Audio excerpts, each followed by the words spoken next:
Assalamu alaykum. Kitap o'qishmon beri avlodlar to'rbetiga xush keldingiz. Hozir Farhod Tursunning Arqa ko'cha nomli romanini o'qishni davomlashtiramiz. Men bu notuni shaharda hech kimni tonimayman. Shunga biror kim bilan do'st bo'lishim, biror kim bilan dushman bo'lishim mumkin emas. Men izlagan uyning nomeri yaqin keladigan uylarning orasida aylanib yurardim.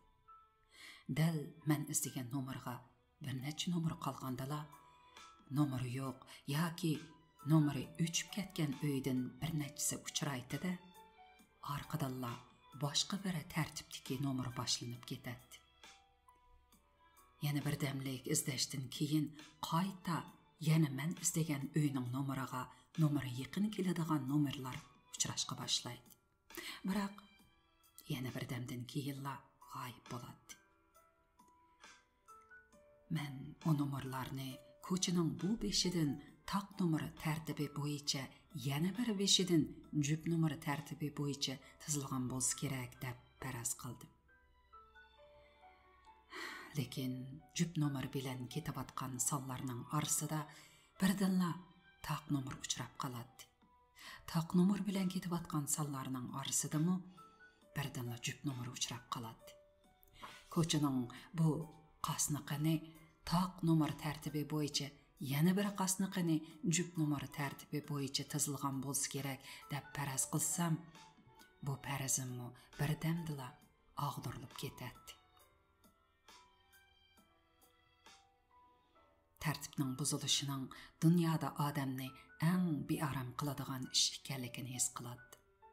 Nomerlardagi bu tartibsizlik go'yo odamlarning ruhidami tartibsizlik paydo qiladigandek tuyuladi. Men bu orqa ko'chadagi kishilarning barliq tushkunligi va asabiyliklari mushu tartibsizlik bilan munosabatlikdek his qildim.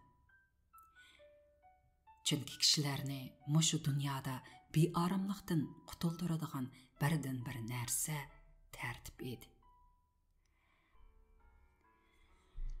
60 necha yil avvalgi bir qatliamda kishilar uyma-uy qaralgan. Lekin oningdan keyin yuz bergan ko'chada qalaymaqan odam etib mashq qilib o'ynash voqeasidan qatliamda o'ldirilgan kishilarning soni necha yuz hassajiq bo'lsa-mu, kishilar ko'chada qalaymaqan odam etishqa qatliamdanmi bakrak g'azablangan. Chunki buning qalaymaqanligini ular zodili qabul qilolmagan. Qatliam faqat tartib bilan bo'lgan ish bo'lg'ashqala kishilarga aqlga sig'adigan ish bo'lib tuyulib, unsiz bosh egib turgan. Ko'chada qalaymaqan odam etishda hech qanday tartib bo'lmag'ashqala kishilar uni zodili qabul qilolmagan. Natijada chiday olmay qo'zg'olon qilgan. Taq nomerlar 61 dan boshlanib 67 ga kelganda g'oyib bo'ldi. Bir necha uyni atlab o'tgandan keyin boshqa bir tartib bo'yicha jup nomer boshlandi. Bu 52 dan boshlab 58 gacha nomer edi. Onun ustiga ko'cha mushu yerga kelganda 35 gradus qayrilgan edi. Men ko'chaning mushu qayrilish bo'lumida nima qilishni bilolmay birdan turib qoldim. Ko'chadagi kishilar azaymoqda edi. Bu meni texmi oldirdi. Chunki kechacha bu ko'chada aylanib yurishga bo'lmaydi. Yandagi bir uyning nomeri yo'q. Yana bir uyning nomeri bo'lsa 3 xonalik son bo'lib, men bu ko'chada bundaq 2 xonalik nomerni uchirtib baxmagan edim. Yana bir uyning nomeri 3 xonlikmi yoki 4 xonlikmi belgilab bo'lmaydi.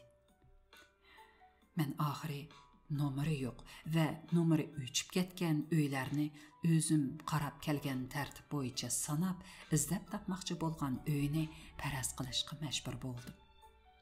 Bundaq faraz qilish qiyin emas, lekin uning to'g'ri bo'lishi notayin. Chunki ko'chaning yana bir tarafidami moshinaga o'xshab ketadigan tartibdagi nomerlarni ko'rganda qilgan edim. Shundaqdimi faraz bo'yicha biror uyning eshigini chekmay amal yo'q edi. Matematiklar o'zini logika bilan qurollantirgan mistetizmchilardir. Bu so'zni kimning deganligini aslay olmayman. Lekin menga u doim o'zimning so'zdakla tuyuladi. Men to'satdan bir eshikning beshidagi sonni ko'rdim. Yaqin berib sinchilab qarab, birdinla bu sonning mening tug'ilgan yil, oy va kunimning soni bilan o'xshash ekanligini sezib, hang-tang bo'lib turib qoldim. Bu nimadir bir narsadan bishorat berdigandek qiladi. Doim bundaq bishoratlarga bo'lgan farazlarimning hammasi xato bo'lsa-mu, lekin moshundaq bir mos kelib qilishga uchirsamla, bishoratlik tafakkurdan qutula olmaydim. Xuddi mushu qitimla u qandaqdir taqdirimdagi bir sirliq bishorat bo'lib chiqadigandek, uning ilhomini qo'ldan berib qo'yg'im kelmaydi. Lekin oxirida hammasi o'xshashla hech narsaning beshorati emas bo'lib chiqadi. Balkim bu sonmi ashu uyning nomeridan boshqa hech narsa emasdir. Men ashu uyning eshigini chekay deb qo'limni ilib berib turib qoldim. Chunki bu birla uyning eshigi bo'lmasdan, balki bir kichik qo'roning darvozasi ekan. Eshikning ozroq ichiqliq turgan yeridan ichiga qarabla, qo'roning ichida yana bir qator uyning borligini ko'rib qolgan edim. Asta eshigini ichib, qo'ro ichiga kirdim. Qo'ro ichidagi uylarning qaysisi shu? Buni faraz qilish texmi tas edi. Bu uylarda nomer yo'q bo'lib qolmasdan, ularning ichidagi qaysilari bir oilaga tabi, bunimi bilmak tas edi. Shundaqdimi men asta siljib qo'ro ichiga kirdim. Birdam turgandan keyin oxiri bu yerda tavakkul qilmoqdan boshqa amal yo'qligini bilgandan keyin bir eshikni chekdim. Uy ichidan bir hazog'icha sado chiqmadi. Men chekkan uyning eshigining osti tarafi yog'och, usti tarafi aynak bo'lib, o'rlashib turgan bo'lsa-mu, aynakka parda tortilmag'ashqa uy ichini ko'rgili bo'ladi. Uyning ichi og'va yo'rib turadi.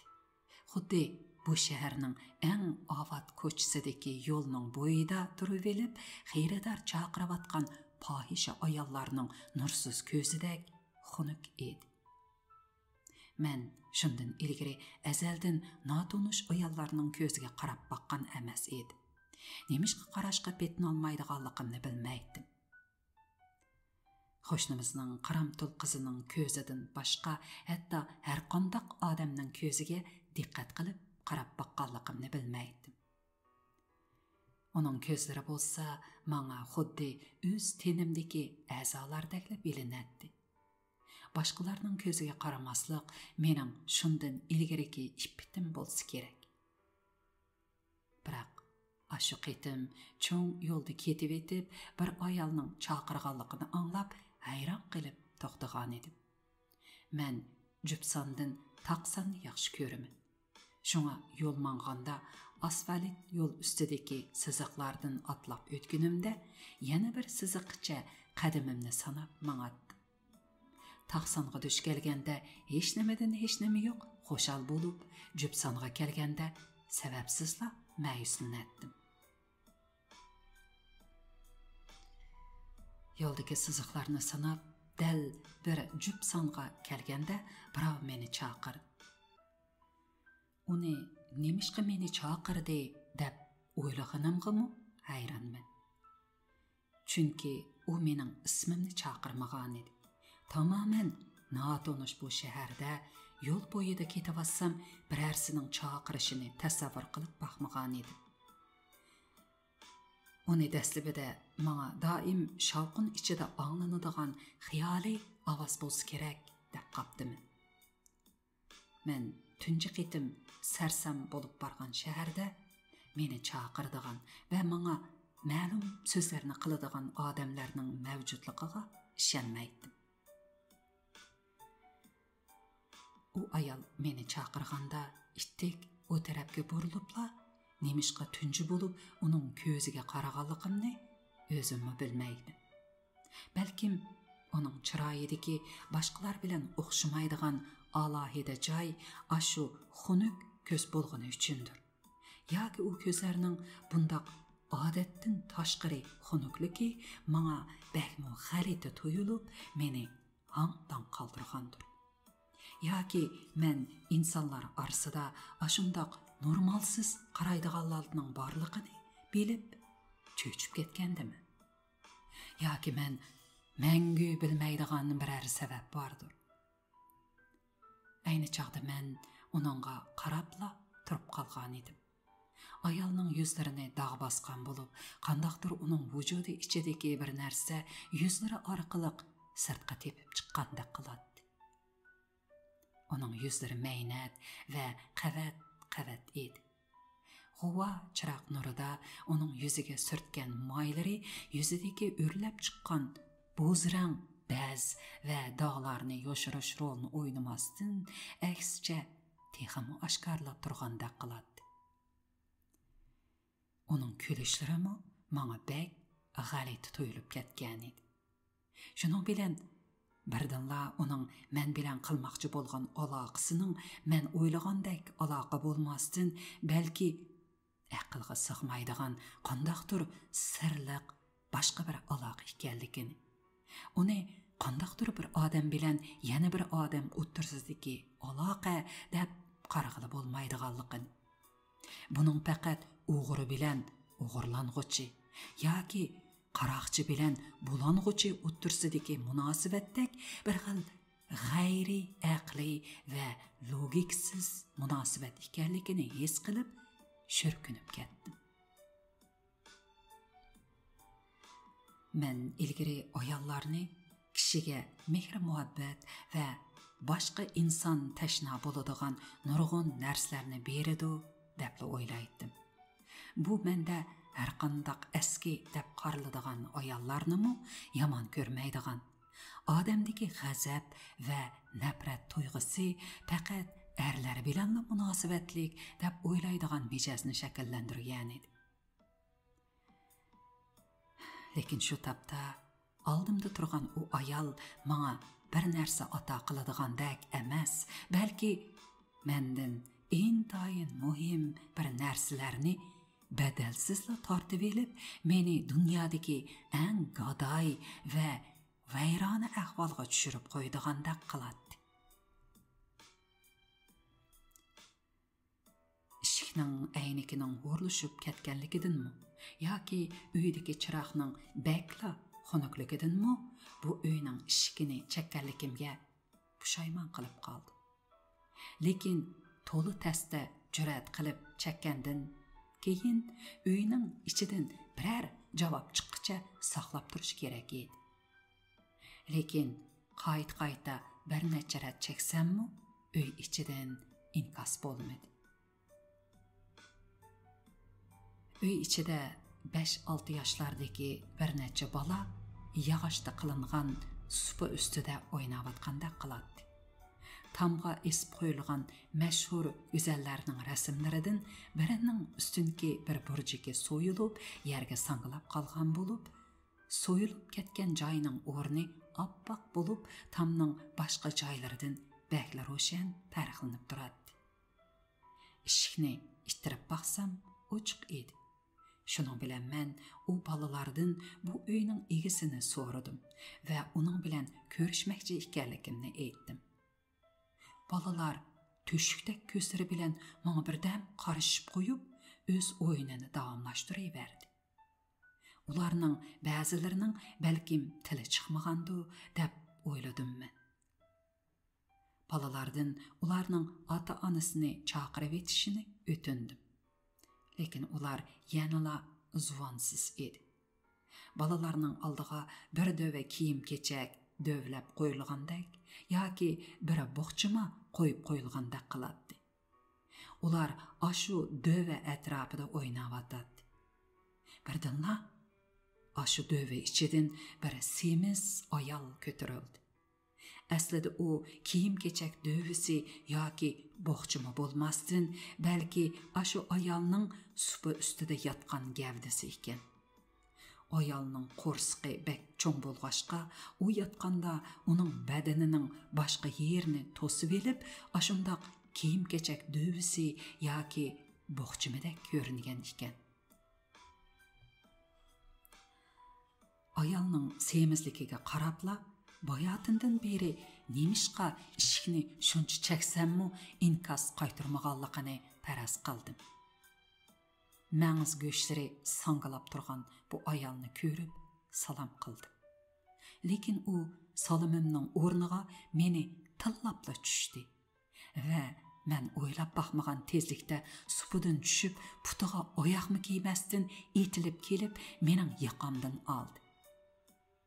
Men uning harakatlariga dong qatqanimcha turib qoldim.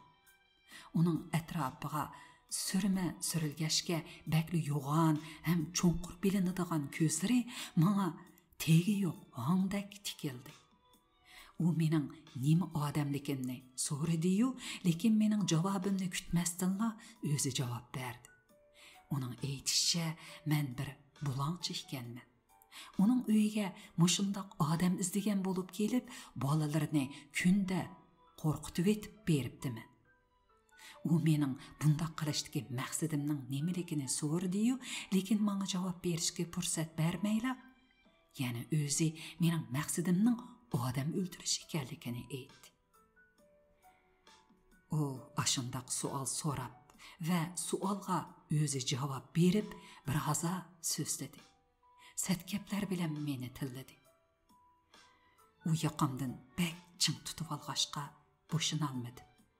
Mening boşunuşqa urinishim uningga mening qotil yoki bulangchi ekanligimni texmo isbotlaydi ekan. Uning bundaq deganini anglab, oxiri o'zimni bo'sh tutishga urinmasdanla, uningga o'zimning bu ko'chaga bugun tunchi kelganligimni, burun zotila qadam tashlab baxmaganligimni aytdim. Ondan o'zim istavatgan qo'ru va uyning nomerini deb berdim. Lekin uning bir suoli bilanla zuvanim tutilib qoldi.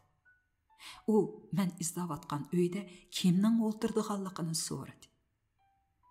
Men uningga javob bera olmadim. Maynatlashib ketgan bir varaq qog'ozni tepib olganligimni, uningga qator sonlarning yozilganligini, shu sonlar ichidan eng oxiridagi 4 xonalik sonni menga panakah bo'ladigan uy deb o'ylaganligimni, lekin u uyda kimning o'ltirdiganligini bilmaydiganligimni aytishim kerakmi? Mening ashundaq tushuntirishim uning quliqiga kirarmi? U odam tillaganda butunlay erlar odam tillaganda ishiltadigan gaplarni ishiltadi. U meni tillashdan to'xtamayotdi. U varqirab turib, menga qandoq jinsiy munosabat qiladiganligini jakarlaydi. Biroq o'zining jinsiy a'zosini erlik jinsiy a'zosining nomi bilan ataydi. Uning haqoratlari butunlay jinsiy aloqa haqidagi so'zlar bo'lsa-mu, lekin u erlar ishiltadigan so'zlarni ishiltib tillag'ashqa, uning so'zlari jinsiy ma'no bilan munosabatsizdir. Xuddi nijosat, ichib qolgan narsalar yoki boshqa jirginishlik hasharotlar haqidagi so'zdek odamning ko'nglini elishtiradi. Balkim u ashundaq tillamasa, tillagan so'zni anglagan erlarning ashu so'zlardan shahvoniy huzur ilib olishidan ansirisi kerak. Ayol meni uy ichiga bar kuchi bilan tortib o'tadi. Men bir qo'lim bilan eshikning tutqichidan tutib olib tirkishatdim. U meni asanlıqça qo'yib berdiganda qilmaydi. U yana menga 1 yildan beri diqqat qilib kelayotganligini aytdi. Men mushu atrofda 1 yildan beri uni qaslab yuribdiman. Men o'zimning bu shaharga kelganimga texi amdila 4 oy bo'lganligini aytdim. U varqirab turib, biri bolasiga qanqaraqni elib kelishini buyurdi.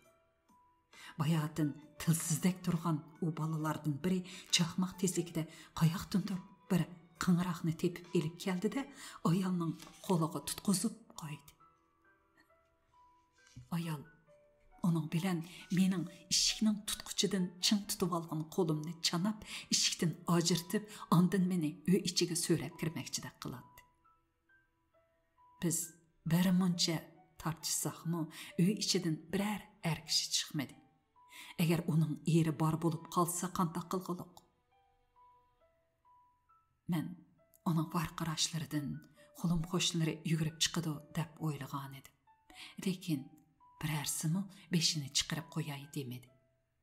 Eğer ular yugurib chiqqan bo'lsa, mening tugashganim shu edi.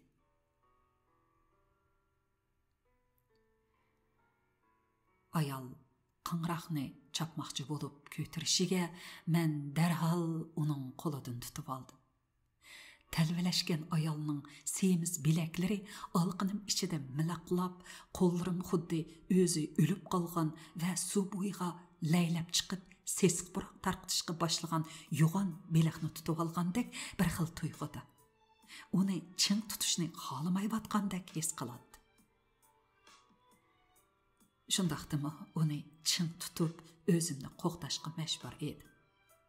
Ahiri amal qilib onundan qutuluşning növbətdiki biridan bir iş ekanligini sezdimde onu bar küçümni yığıb arqaga bir ittirib etib qaçdım. Ayal varqirab, jarqirab qaldı. Men qo'rqib ketganimdan ko'chaga chiqqandan keyinmi birdan yugurishdan to'xtamadim. Yugurib etib arqamga qarab beqib birarsining qo'qlab kelmaganligini bilgandan keyinla ondan yugurishdan to'xtadim.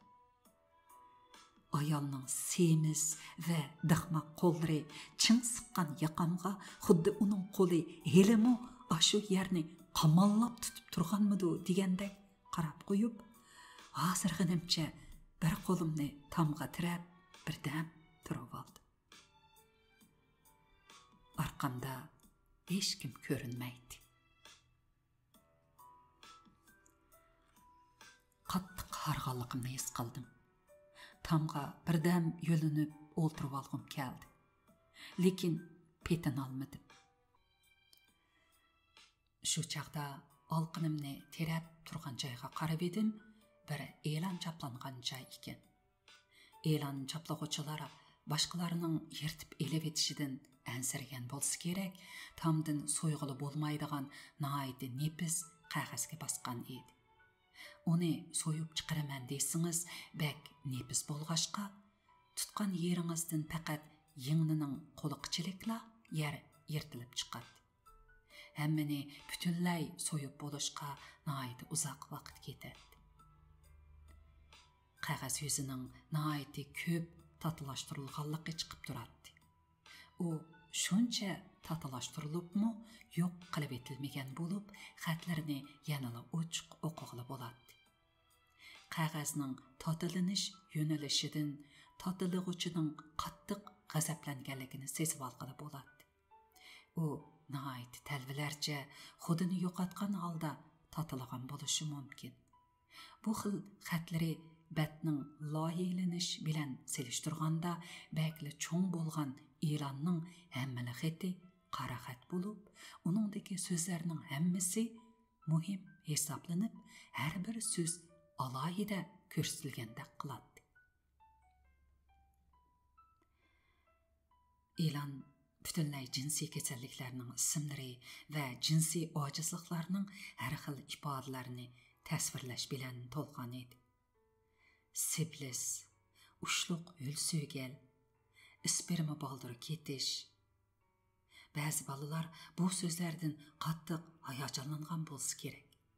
Özlərinin təsəvvürləri boyunca cinsi əzalarının hər xil mübaliğələşdirilgan rəsmlərini onun ətrafıga cecib qoyuşqan idi. Mən nemişqidir e'lonni tatılab chiqarib etmoqchi bo'lgan odamni ig'ir jinsiy kasalga giribdor bo'lgan deb tasavvur qildi. Xatni tatılgan chog'dagi g'azabdan buni sezib olish qiyin emas. Qog'ozda yozilganlarni ko'rib, xuddi o'zining chavisi chitqi yeyilgandek his qilib ketgan odamlar uni ana shundoq g'azab bilan yertidi. Men bularni ko'rib, birdilla qattiq cho'chib, qo'limni tortib oldim. Eliqi e'lon bor qog'oz intayin paskina narsadek tuyulib ketgan edi. U menda g'ashlik paydo qilib qolmasdan yana kuchli bir qo'rqinchmi paydo qilgan edi. Men darhol yugurgunimcha berib, suv pompasi bor joyga bordim.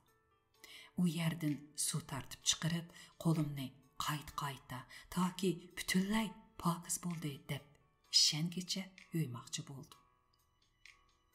Biroq pompa bilan suv tortib chiqarish uchun oldi bilan u joyga ozroq suv qo'yish kerak ekan. Men suvni qayerdan topaman? Pompa yanada azob bilan shumshiyib bir haza turib qoldi.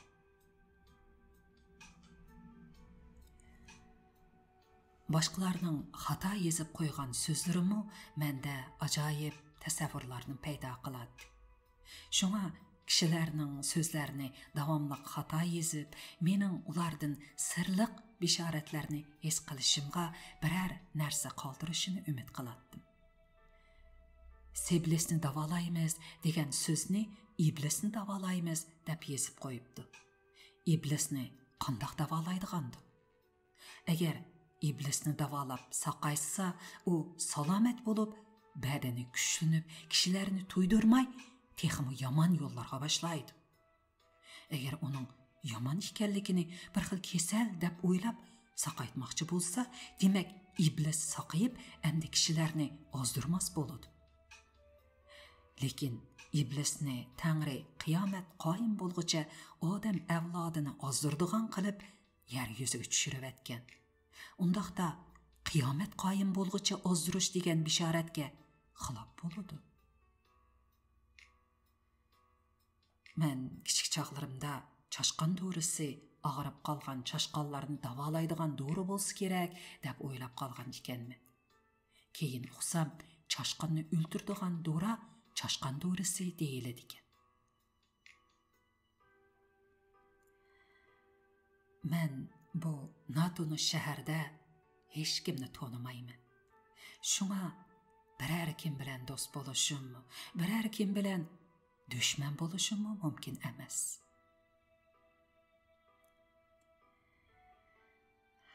Men izlagan uy yer sharida mavjud emasdek qiladi. Bu shaharning gaz holatida emas, balki qizg'uch un holatidagi havosi hamma narsani to'zitib etib borgandek.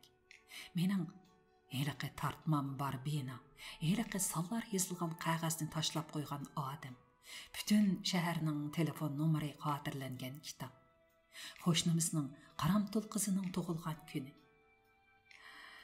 Bularning hammasi to'zib ketayotgandek tuyulishga boshladi. Men hatto o'z tenimni to'zib ketgandek his qilishga boshladim. Uning mavjudligiga bo'lgan ishonchim bargan sari so'slashib ketdi. Ko'chada odamlar qolmagandek qiladi. Bu ko'chadan chiqib ketish niyatida birdam mang'andan keyin yanada niyatimdan yenib, ashu uyni izlab tepish uchun bu ko'chaga yana oxirgi bir rat qarab chiqish niyatiga keldi. Chunki bugun qonadigan joyni topmasam, ko'chada qoladi. Tuman xuddi it bilan ayol kishining jinsiy aloqasi tasvirlangan seriq sin olg'u filmining alohida ko'rinishlaridagi itning tilidek shaharni bir xil so'g'uq, shahvoniy havas bilan jimjit yalamoqda. Yol boyidagi uylarning ko'pinchisining derazalari faqat deraza rolini o'ynab qolmasdan yana turxun rolini o'ynagan edi. Mashlarning kanaylari derazlarning ayniga elib etilgan ko'znikidan sirtqa chiqarib qo'yilgan. Yumaloq kanayning atrofi eski tuski lat qaplash orqali yoki panarki bilan etilgan edi. Mashning islari kanaylardan udulla ko'chaga chiqib, ko'chadagi tumanni texmi qo'yiqlashtirib boradi. Shu sababdan bu ko'chadagi tuman boshqa hamma joydagidan qo'yiq edi. Yo'l ustidagi sungan chinining parchalari kishiga oilani eslatadi. Men shu chinining sunmagan holatini va uningga qiziq tamoqning usulishini tasavvur qildi. Uning yanada yana botulka parchalari turadi. Sungan botulkaning so'g'oq yaltirishi kishiga ko'chada varqariqnicha hamma odamga ko'rsatib turib yig'lab ketayotgan odamni eslatadi. Gerçi ularning orasida hech qanday bağlanış bo'lmasa-mu, sungan botulka uvoqlarining yanida yana bir yalang'och rasm tashlaqliq turadi. Rasmdagi ayolning qip-yalang'och teni bu yerda tashlanib turib, qaragan odamda zodala hayajon paydo qila olmas bo'lib qolgan edi. Rasmdagi ayol yanala burunqidek rasvolarcha kulib tursa-mu, u bu yerda maynatlashib bir yalang'och ayolga emas, balki ko'chaga tashlab etilgan yalang'och murdaga o'xshab qolgan edi. Men kim? Hozir men kim bo'layapman va kim bo'lmoqchi? Birdanla har qancha qilibmi uni eslab topolmay qolishimning mumkinligini sezib qoldim. Men o'zimning kim ekanligimni emas, hatto ilayotgan rolimni bilolmayotdim. Idrokim bara-bara g'uvolashib, salohiyat tuyg'umni yo'qotgan edi. Men o'zimning hech narsa bo'la olmasligim mumkinligini, kishilarning meni o'zim bo'lishimga yo'l qo'yishining mumkin emasligini sezib yetmoqda edim. Men cheksiz kishilar to'pi ichida eziqqan edim. Men odamning tug'ilishdanla sarkardan ekanligini, tunji yig'i bilan yerga tushgandan boshlabla mushu dunyodan o'ziga munosib salohiyat topolmay qiynaladiganligini, butkul hayotini o'zining salohiyatini bekitishga sarf qiladiganligini va o'z salohiyatining amaliyotda faqat kishilarning xam xiyoli tarafidan aks ettirilgan soya ekanligini his qilib, qo'rqinchli qora besish ichida ingrab to'lg'indiganligini his qildi. Hamma odam koinotda sargardon. Egilagan atoq, amal, hurmat deganlarning hammasi faqatla doim yo'qolishga tayyor turgan bir xil sho'ladan iborat. Ba'zilar egilagan ijtimoiy o'rni, atoq, hurmatlarga rozi bo'lmasdan mangulik nom qoldirishni istaydi. Odamga ism boshqalar tarafidan qo'yiladi. Faqat kichik choqlardan tortib ko'nganligi uchun shu ism o'zining ismidek tuyuladigan bo'lib ketadi. Amaliyotda u bir ma'nisiz tovushlardan iborat. Yenidan tug'ilgan bir bolaga tarixda o'tgan bir ulug' odamning ismi qo'yilsa, u hargizmi shu shaxsning o'ziga aylanib qolmaydi.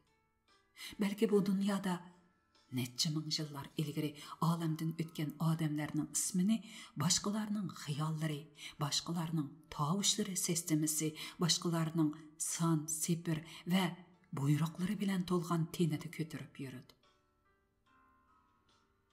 Bundan necha ming yil ilgari Hindistonda yashagan bir mutafakkir aytgandek, bir tan va uning ichiga qachilangan sezgu va ideyalarning birlashmasini o'z degili bo'lmaydi. Agar u o'z bo'lgan bo'lsa edi, tamoman sizga tava bo'lgan bo'lardi. Lekin siz u badanning ichidagi har bir o'zgarishlarni tamoman kontrol qila olmaysiz. Uning ichida biror kasal paydo bo'lsa, hatto siz shu kasalning teningizning qayerligini bilmaysiz. Uni qandoqmi o'zingiz deyalaysiz. Men kishilarning nima deb atishidan qat'iy nazar, mening salohiyatimga vakil qilib olgan shu bir necha tovushni tamoman qabul qilgan holda, shu umumlashgan atoq bo'yicha o'zimning kim ekanligimni bilmoqchi bo'ldi. Lekin hatto shuni bilolmay o'tadi. Menmi odam bo'lganligim uchun faqat kishilar o'ydirib chiqib, menga chaplab qo'ygan shu salohiyat hukmini qabul qilib, o'zimning boshqalar bilan orlashib ketishimning oldini olishga majbur edim. Lekin shu topda men birdinla g'oyib bo'lgandek yoki men texi tug'ilmagandek qilatdim. Ko'chaning odamsizligi menga nemishqidir ozroq bexatarlik tuyg'usi baxsh etgandek qiladi. Bu ko'chada kechacha birmi odam bo'lmasa, menga ozodi qolsa albatta yaxshi edi. Lekin kechacha oilni versam, erishim mumkin. Biror bo'lingni tepib, mögdisam, shu joyda uxlab qelib, so'g'uq o'tib, og'rib qolsam qanday qilaman? Yanala odam bor yerga berishim va ulardan men izlab topmoqchi bo'lgan yerni so'rashim kerak edi. Tuman odamlarning yo'qilishiga agishib, qora rangdan kul rangga o'zgarayotgandek qiladi. Lekin bu kul rang uning avvalgi qorong'uligidan vahimliroq bilinadi. Kul rang tumani ichida mening kiyimlarimning rangimi oqish bo'lib ko'ringandek qiladi. Men o'zimning qayerda ekanligimni bilish uchun jiroqlarga qarab, belgilik egiz binolar orqali buni belgilamoqchi bo'ldim. Lekin binolarning shaklini tuman qo'ynida ko'rgili bo'lmaydi. Faqat egiz binolarning derazlari kech qo'ynida xuddi shahvat qo'zg'algan mushukning ko'zlaridek simab rangda yenib turadi. Men nishonni farq etolmay oldimga kelganlar bir yo'nalishga qarab mengishga boshladim. Men uchun endi qayoqqa qarab mangsam o'xshashda qiladi. Balkim bakmi ko'nrab, datlashib ketgan qanotlarni ishiltadigan do'kon bo'lsa kerak, xuddi boshqa bir olamdan kelayotgandek anglayotgan qanaltirchilik do'konining ovozi birdan to'xtab qoldi. U to'xtashiga men bayotindan beri uning uzluksiz taranglab anglab turganligini, lekin mening zotila sesmaganligimni his qildim. Bu ko'chaning bir qismi bo'lgan narsaning azayib ketganini u to'xtagandala sezib, ondan uning bayotin izchil mavjud bo'lganligini bilgan edi. Agar u to'xtamagan bo'lsa, balkim uni bilmasligi mumkin edi. Bu ko'chaning hamma yeridan ichib qolgan narsalarning hidi kelishga boshladi. U goh ichib qolgan tomoqning hididek tuyulsa, goh odam tenidan chiqqan har xil ajralmalarning, masalan, qusuq, ochiq ter, oxun qatorliqlarning hididek tuyuladi. Qo'lim bilan burnimni etib olsammi, o'xshashla shu puroqdan qutula olmadim. U puroq faqat bu ko'chadan kelmasdan, mening xiyollarimdanmi kelayotgandek qiladi. Mening qattiq qusqim keldi. Ko'z oldimdagi hamma narsalarning shakli o'zgarishga boshladi. ko'chaning ikki qasniqidagi uylar birdinla kichiklab, chashqonlarning uvisiga aylanib ketayotgandek to'yilishga boshladi. Iroqdagi binolar bo'lsa, sansizlagan ayrim to'shiklardan tuzilgan. Har bir to'shikda hara va lechinkalar qimildab turgan hara xinakdak ko'rinadi. Menda ixtiyorsiz u narsalarni vayron qilib etish hayojini paydo bo'lishga boshlagan edi. Men o'zim eng qattiq nafratlanadigan bu xil tuyg'uning menda paydo bo'lishini erisholmaslik va umidsizlik keltirib chiqarganligini tushundim. Bu men o'zimda paydo bo'lishidan eng qo'rqadigan tuyg'u edi.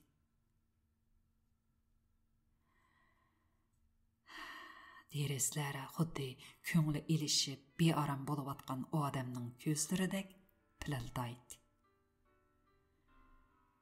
Oduldagi tamning azroq yeri oqlangan bo'lib, oq joyga yozilgan xatda bu yerga qalaymaqon tarat qilmaslik ogohlantirilgan va tarat qilg'uvchilardan 50 so'm jarimani ilindiganligi aytilgan edi. Dal ashu xatlarning ostida turgan kichik bolaning gandisi ashu joydagi eng diqqatni tortadigan narsa bo'lib, xuddi guldak barq urib echilgan edi. Men tumanning odamni bundoq bearam qiladiganligini ilgari bilmaydim. Kang ketgan dalalarda atdiganda qo'y baqqala chiqqan chog'larimda bu yoqda laylab yurgan ko'kish tumanni ko'rgunimda bak xo'shal bo'lib ketatdim. Yugurib berib tezlikda tuman qo'ynini kesib o'tib, orqadan qo'ylarning tuman qo'ynida qandoq ko'rindiganligini tomosha qildim. Mening bu xil xo'shalligimga hech kim aralasholmaydi. Men jangalda o'zim yolg'iz qolgan chaqda o'zimni ashu tumandek yengil his qilardim. Lekin u tuman quyoshning o'rlab jahonni isitishi bilan xuddi amalga oshmaydiganligi ayon bo'lgan ham xiyaldek bara-bara tarqalib, mening u yerdagi shodliqim uningga agishib g'oyib bo'ladi.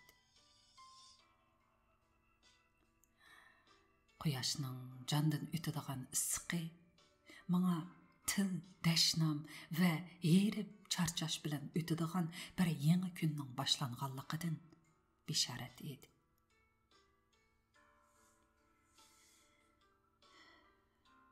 Mening shahar haqidagi tasavvurimning qurg'uchi asosi bo'lgan kampit puroqini bu ko'chaning hech yeridan topqila bo'lmaydi.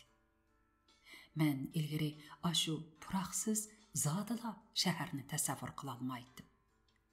U puroqni nemishqa dadam mas bo'lib qolganda tiniqidan chiqadigan puroq yoki ular aroq ichib o'tirgan so'rinda bo'ladigan puroq bilan aralashtirib etganligimni faqatla bilmayman.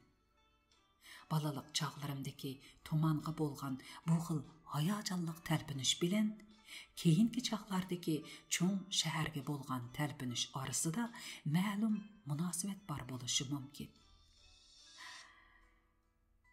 Men cho'ng shaharga kelishdan ilgari uni yerdagi tuman bilan osmondagi bulutning tarkibining o'xshashmasligi sababidan deb o'ylaydim. Mening nazarimda kishilarda osmonga bo'lgan bir xil talpinish bor bo'lib, bu xil talpinish kishilarda osmonda parvoz qilib uchish to'g'risidagi ham xiyol va ajoyib cho'chaklarni borliqqa keltirgan. Men tuman ichidan kesib o'tgan vaqtimda ashu tuman meni osmonda parvoz qilishining xiyoliy tuyg'usi bilan shodlantirsa kerak.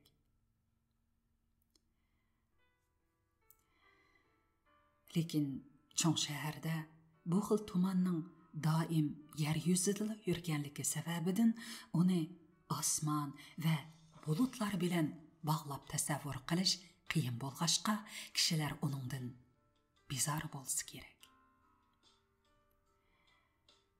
Men o'qigan boshlang'ich maktab mahallaning chetidagi tomlari oqlangan uylar edi. Bu öyler aşı mahalledeki birden bir temi aqlanğan öyler bulup, onun aldıdaki bir dokanda kempit setiladı. Biz daim aşı dokanның aldıda oynaydık.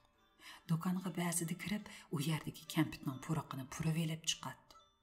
Lekin dokan ochadigan kadr bizga uni qanğıdak puratqili qo'ymaydi.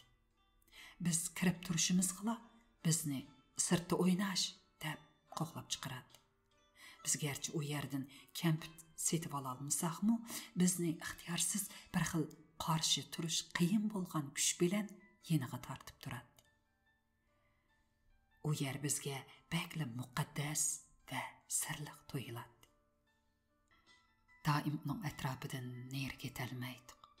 Keyingi kunlarda men bilan bir partada o'tiradigan bo'yi egiz bir boladan doim ashundoq kampit burqi keladigan bo'lib qoldi. U yanchiqqa bir muncha kampit qochilab kelib, sinfdagi dadisi kadir, puli bor bolalarga setib beradi. Ders vaqtlarida u doim kampitni yanchiqdan biridan chiqarib, sho'rib elib, yana qog'oziga o'rab qo'yadi. U kampit sho'ragan chaqda mening atrofim kampit puruqi bilan to'lib ketadi. U sho'rab bo'lgan kampitlarni boshqa bolalarga sotganda, ba'zilar uning kampitni jiq sho'rib elib, o'rg'iltib etganidan og'irnishadi. Men pulim yo'q bo'lg'ashqa kampit setib ololmaydim. Bir necha qitim uningdan menga sho'rtib qo'yishni o'tindim. Lekin u unimadi. Jiq sho'rib olmayman deb shuncha qilsammi bermadi. U ashu kampitning puruqi bilan menga nihoyatda kuchli va obro'li ko'rinadi. Doim darslarda imtihondan o'talmasimi, boshqalardan aqlli ko'rinadi. U boshqalar bilan urushib qolsa, men hech nima yo'qla u tarafda turardim. Bu hergizmi uni menga kampit sho'rtib qo'yarmikin deb emas, balki uningdan ashu kampit buruqi kelib turganligi uchunla xuddi haqiqat shu tarafdagidek tuyuladi. U menga o'xshash dehqonning bolasi turibmi, ashu kampitlarga ega bo'lganining sababini bilolmaydi. Keyin u maktabdan haydalgandila, ondan uning ashu kampitlarni doim do'kondan o'g'irlaydiganligini bilgan edik. Kimlarki azg'an bo'lsa, buning sababi cho'qim sol tarafni tanlaganlikdan. Qachondan boshlab bu xil qarashni qabul qilganligimni bilmayman. Atdiganda maktabga mang'animda opam peshayvonning ostida o'ltirib, mening yo'g'on so'mkani esib yo'lga chiqishimga qarab turadi. U meni bo'sog'idan 10 putni ilib menishqa askartib turdi.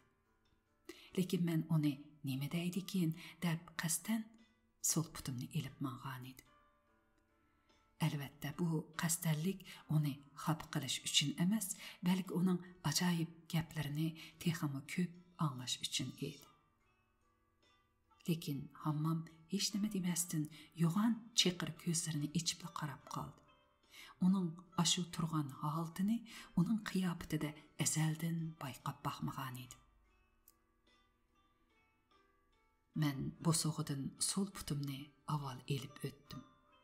Azaldan his qilib baxmagan bir xil jimjitlik ichida uxlab qolgan ashu kuni yerim kechida hech qanday shabi bo'lmasimi, tuyuqsiz uyg'onib ketdim. Odatda mening uyqum bek qattiq edi.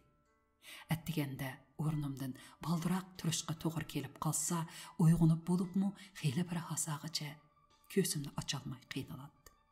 Lekin u kuni kallamda uyquchilikdan asarmi yo'q edi. Yuragim sababsizda saladi. Men atrofni birdam jimjit kuzatdim.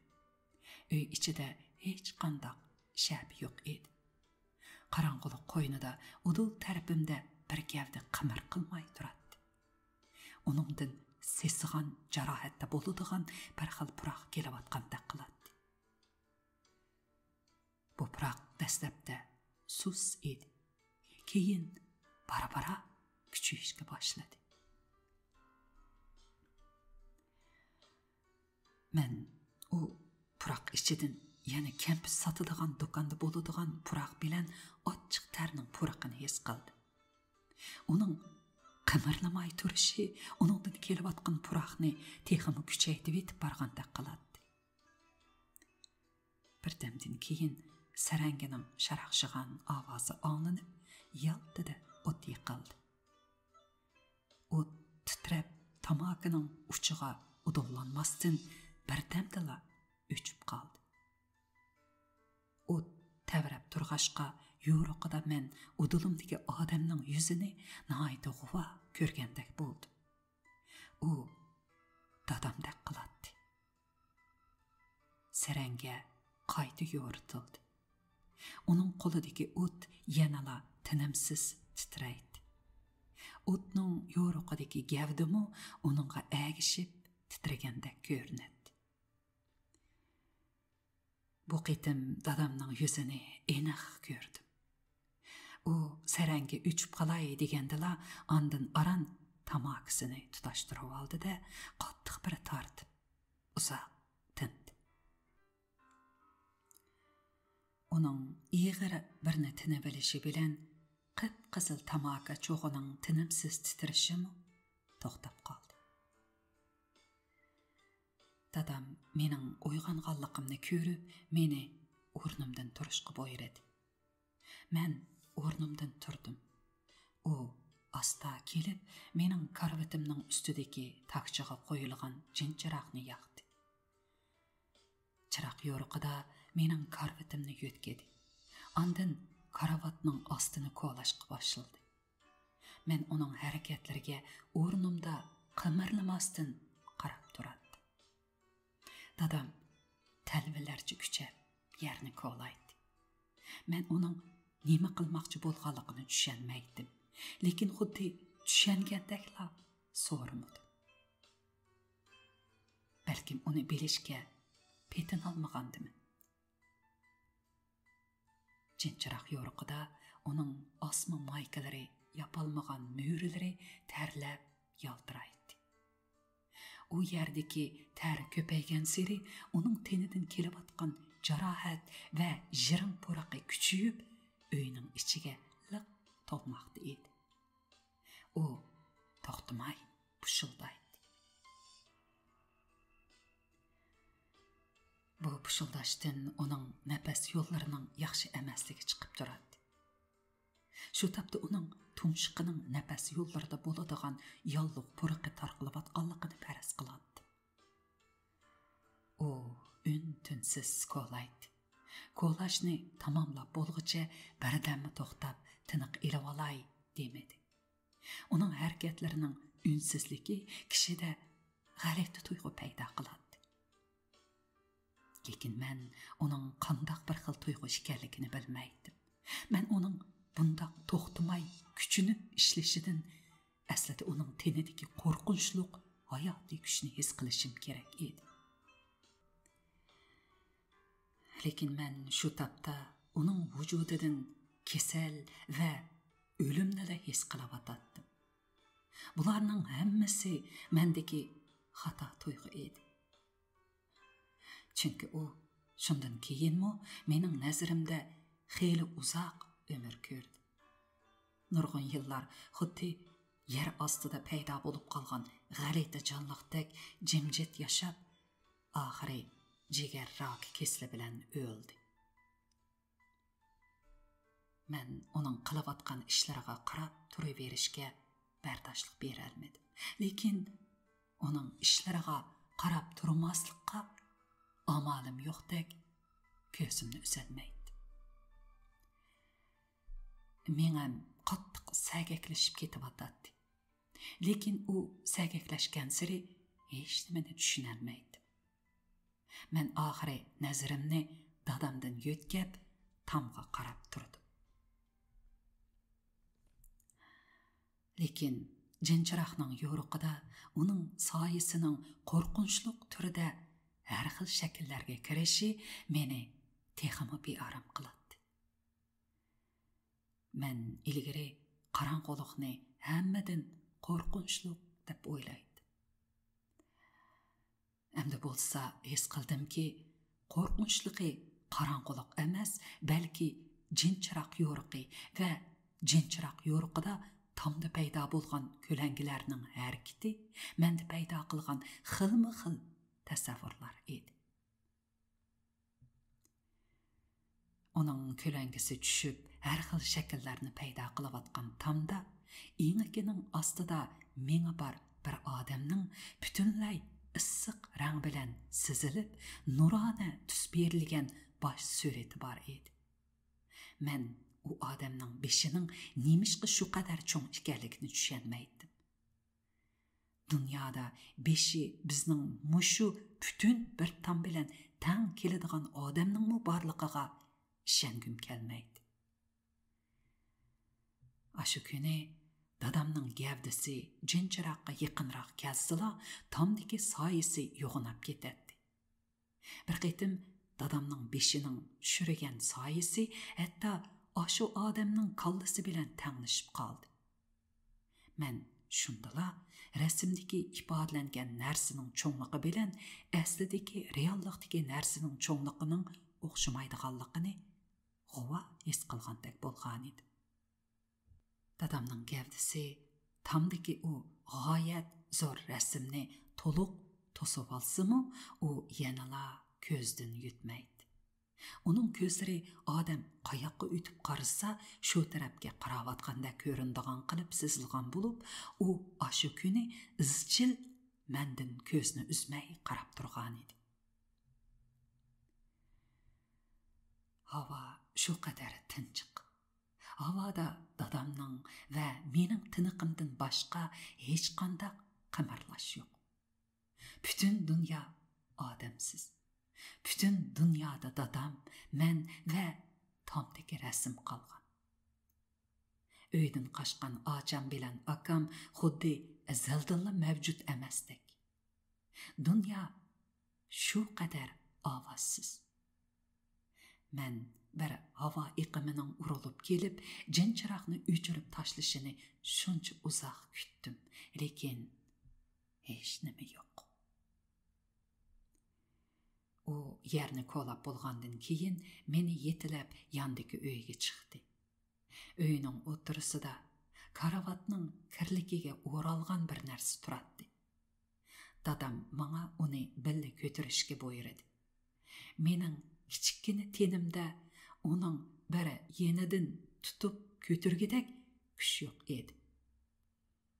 Lekin men yerda so'rashtirib aran mangdim. Onun yerde sürülüşüdün hül iz qaldı. Jinchiroqning yo'riqi bek ojiz bo'lg'ashqa, men uning qandaq rangdagi bir xil suyuqliq ekanligini bilolmadim. U issiq suyuqliq mening qo'limga tegdi. Men ashu suyuqliq tekkan joyni o'tdek kuyayotgandek his qildim. Shundan boshlab ta hozirgacha bu xil kuyishish tuyg'usidan qutulolmay kelyaptim. Balkim bu tuyg'u menga mangu hamroh bo'lar.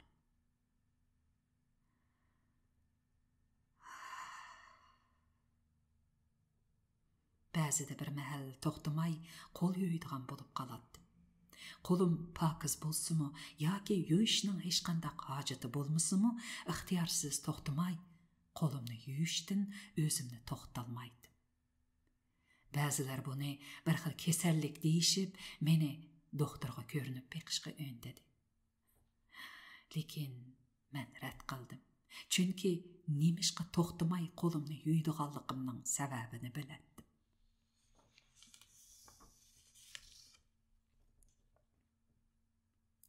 Biz kirlikka o'ralgan narsani qo'langan yerga elib kelib soldik.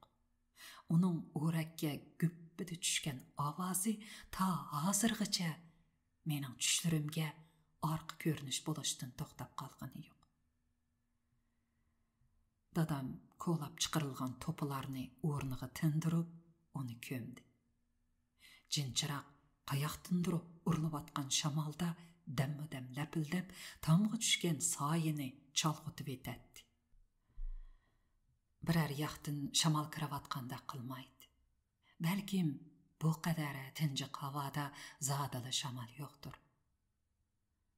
Ashu kuni jinchiroqning yolqinini lapildatayotgan balkim mening o'zimning tiniqimdir. O bu hareketlarni 11 yoshga texa to'liq kirmagan bir bolaning oldida nihoyat aldırmay tinsiz tamomladi. Andin karavatni asli o'rniga keltirdi va meni karavatga chiqib uyquni davomlashtirishga buyurdi. Uxla degan ashu ikki bo'g'im uning og'zidan chiqqan birdan bir tovush edi. Men onundan apamning qayerligini so'ramoqchi bo'ldim. Lekin ovozim zotila qo'lashmay qoldi.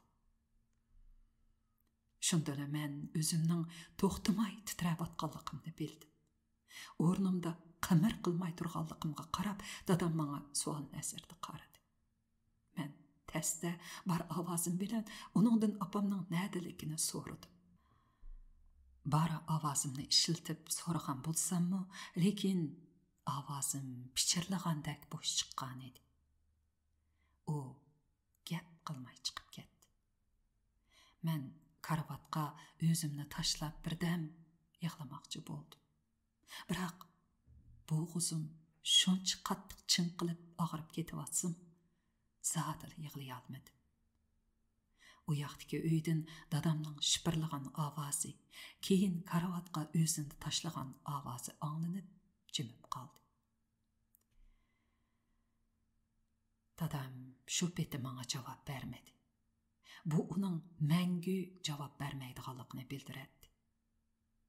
Atsi dadam menga faqat kechidagi ishni hech kimga tinmasligimni topiladi va agar birovga aytsam, menimi ashu joyga ko'madiganligini eskartib qo'ydi. Mana shundan boshlab eshik darvozalardan emas, yo'l bo'yidagi biror siziq yoki yeriqdinmi o'ng putimni to'g'rilab otlamasam o'talmaydigandek bo'lib qolgan edi. Hurmatli anglarman qarindoshlar, bugungi o'qishimizni mush yerda to'xtataylik. Davomga qiziqsanglar, diqqatinglar kelar qitimliq anglitishimizda bo'lsin. Mikrofon oldida Nuriya Rahman. Karashtirgan muzikani qizim Dilfuruz G'ani ishlagan.